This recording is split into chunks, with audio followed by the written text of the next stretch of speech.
আসসালামু আলাইকুম। Cooking text বারবিতে সবাইকে ওয়েলকাম। আশা করছি যে যেখানে আছেন ভালো আছেন, সুস্থ আছেন। আজকে বোয়াল মাছের খুবই মজাদার একটি রেসিপি শেয়ার করব। আশা করছি আজকের রেসিপিটি আপনাদের ভালো লাগবে।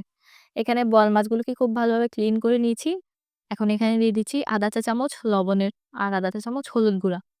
সাথে এড করছি আমি এখানে লেবু। একটা লেবুর আমি ৩ ভাগের ১ ভাগ নিয়েছি। লেবুটা যদি হাতের কাছে না থাকে এভেইলেবল তাহলে আপনারা এখানে সাদা যে ভিনেগারটা আছে সেটাও দিতে পারেন। এখন সবগুলো উপকরণ একসাথে মাছের সাথে খুব ভালোভাবে মেখে নিচ্ছি এবং এটাকে রেস্টে রেখে দিব আমরা ০.৫ ঘন্টার জন্য। এখন চুলায় একটি প্যান বসিয়ে দিচ্ছি। এখানে দিয়ে দিচ্ছি ৭ থেকে ৮ টেবিল চামচ তেল। তেলটা গরম হয়ে গেলে এখানে আমি দিয়ে দিচ্ছি ১/২ কাপ পেঁয়াজ কুচি। পেঁয়াজটাকে খুব ভালোভাবে নেড়েচেড়ে ভেজে নিব। পেঁয়াজটা যখন হালকা ব্রাউন কালার হয়ে যাবে তখন এখানে এড করে দিব সামান্য পরিমাণ পানি। পানিটা দেওয়ার কারণ হচ্ছে পেঁয়াজটা যাতে খুব বেশি পুড়ে না যায়। পানিটা দিয়ে একে, একে আমরা এখানে বাকি মসলাগুলো দিয়ে দিব। এখানে ১ম এ আমি দিচ্ছি ১ টেবিল চামচ রসুন বাটা এবং সাথে এড করে দিচ্ছি আমি ১ চা চামচ জিরা বাটা। আপনারা চাইলে আদা বাটাটা দিতে পারেন। কিন্তু আমি আদা বাটাটা মাছে একদমই ভালোভাবে প্রেফার করি না। মসলাগুলো ১ থেকে ২ মিনিট ভেজে এখানে আমি যে শুকনো মসলা আছে সেগুলো এড করে দিব।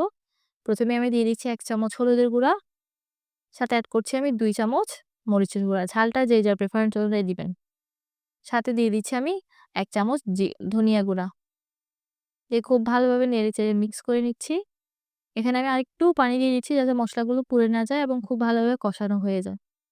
রান্নার টেস্ট নির্ভর করে বেশিটা কষানোর উপর। তাই খুব ভালোভাবে মসলাটাকে কষিয়ে নিচ্ছি আমি। যখন এরকম তেল ছেড়ে দিবে উপর থেকে, তখন এখানে আমি আগে থেকে ম্যারিনেট করে রাখা মাছগুলো দিয়ে দিচ্ছি। এই তো মাছগুলো দিয়ে আমি এপাশ ওপাশ করে খানিকটা উল্টে নিচ্ছি, যাতে দোনো পাশে মসলাগুলো সমান পরিমাণে লাগে। এই তো সবগুলো মাছ ভালোভাবে উল্টে দেওয়ার পর আমরা এটাকে ঢাকনা দিয়ে ঢেকে ৫ মিনিটের মতো রান্না করব।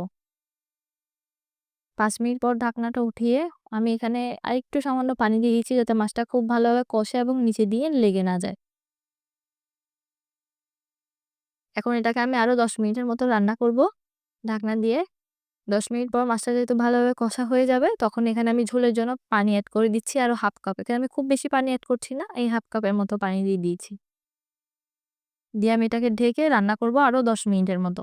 এই ১০ মিনিটের মধ্যে মাছটা খুব ভালোভাবে প্রপারলি সিদ্ধ হয়ে যাবে এবং ঝোলটাও টেনে অনেকটা ঘন হয়ে যাবে। সেম রেসিপি ফলো করে আপনারা পাঙ্গাস মাছটাও রান্না করতে পারেন। একদম সেম। এখানে আমি দিয়ে দিচ্ছি কাঁচামরিচ ফালি কয়েকটা।